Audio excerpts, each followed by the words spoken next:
Hey guys, welcome back to Sweets by Spencer. I'm Spencer and today we'll be making these copycat Crumbl cookies. This is the funfetti cake flavor and the kitchen is a mess because I just made these. So stay tuned to watch me make these cookies with you guys and follow along if you would like. They're so easy to make and they taste so good. They taste like the real thing. So excited for you guys to watch. So let's get right into the video. Little disclaimer, I did not make this recipe. I found it from a person on TikTok. I will make sure to leave their TikTok username down in the description so you guys can follow their new recipes every time they come out. So without further ado, let's just start making some cookies. So the first thing you want to do is you're going to take your softened butter and your 2 sugars, like your brown sugar and also your white sugars, and you're gonna cream them together until they combine nicely. So let's just do that. So you're gonna wanna mix it on about like a 2 speed if you have a KitchenAid mixer. If not, just do whatever feels right. You don't need to cream it for long, just till when it looks about this color. You're gonna wanna add in your 2 eggs. I'll leave all the ingredients and their measurements down in the description. Just for time's sake, I'm not going to list them all right this second. You're going to add your 2 eggs and your vanilla extract into the batter right now. So then you're going to want to mix that until it's just fully incorporated. So once your batter is all incorporated with the eggs and vanilla, you're going to want to take your flour and your secret ingredient, which will be cake, like actual cake mix, which will give it that cake batter flavor, which is really, really good.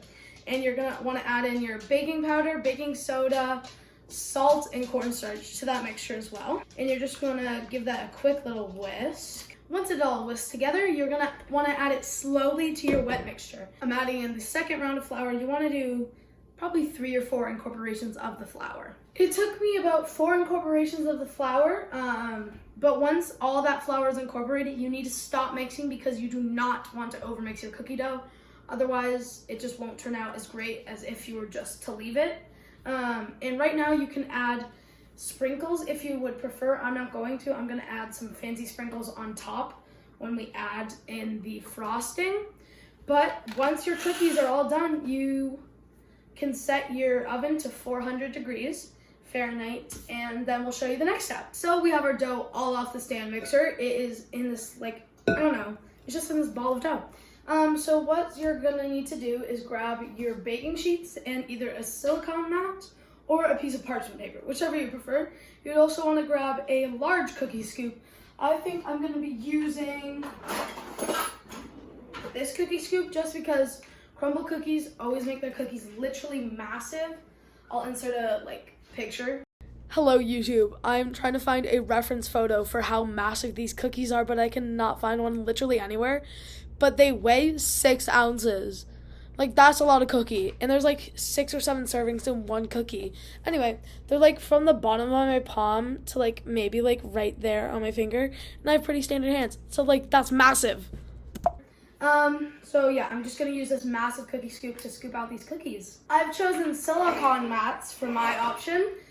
So what you're gonna do, I said that so horribly, but you're just gonna take a chunk of cookie dough and just plop it right down. And you want to repeat this until there's no cookie dough left. And even if you want to, I have clean hands, you can roll it into like a ball and then put it down and shape it a bit more, just so it's like a bit flatter on top and on the edges. So I have the cookies all scooped out. I've done one flattening and reshaping and one just a pure scoop. We're gonna see which one comes out better. The flattened one is a speckled tray.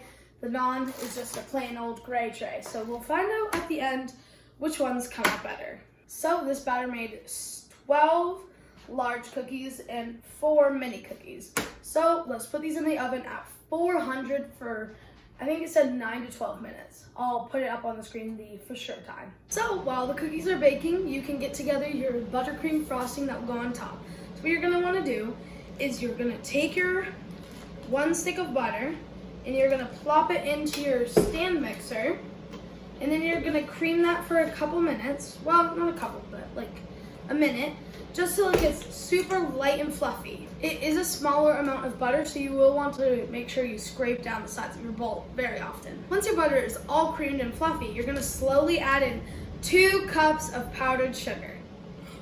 If you hear loud noises, there's construction going on outside my house right now, so yeah, don't mind that. But anyways, once you have 1 cup of powdered sugar incorporated, you're gonna wanna add in some vanilla. Again, however much your heart desires, really. You're also gonna wanna add in a tablespoon or so of cream or milk, whichever you prefer. Once you've incorporated all your powdered sugar, just make sure to whip the buttercream very much so you can get a nice light and fluffy buttercream. I'm also adding a small bit of red food coloring to give it that nice pink color. So the cookies are out of the oven. Here they are. This is the one where I just scooped. I didn't do anything to it, and these are the ones that I like pressed down and reshaped. Oh no. So I'll show you the difference right now.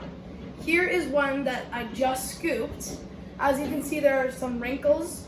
If you can live with wrinkles on your cookies, don't do this extra step. But if you would like a bit more of a pristine look, I mean, it's a cookie, like at the end of the day, whatever.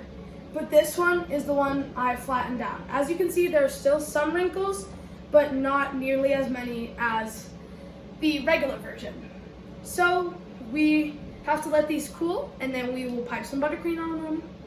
So all the cookies are mostly cooled. I have the frosting right here. I'm gonna put it into this piping bag with a tip that has like a round bottom to it, like a wide round bottom to it. Not too wide, but enough to make so you can tell that's just like a swirl, kind of. I don't know how to explain it. You'll see. So what you're gonna do, fill your piping bag, or Ziploc if you do not have a piping bag, those work too. And you're gonna take your cookie, start in the middle, and just pipe in some frosting till it looks like that.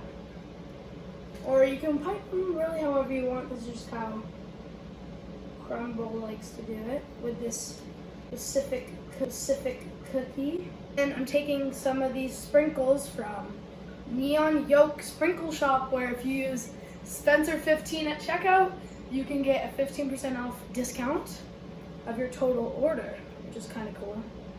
Yeah, I have my own promo code. Nothing fancy. Here is the finished product of my copycat funfetti cake recipe from Crumbl. So without further ado, let's break open this cookie. I'm gonna like fold it, like break it in half. I don't know if I can. Oh, okay. Oh my gosh, it looks so good. Look at that. All right, 3, 2, 1. That cookie is so good. 10 out of 10, definitely recommend for you guys to try this new recipe. And again, I'll link the TikTok user down in the description so you guys can follow them and follow along with all their recipes. Thank you guys so much for watching. Make sure to follow my TikTok, my Instagram, subscribe to my YouTube. I think that's it. They'll all be linked down in the description. Thank you guys. Bye. See you next time.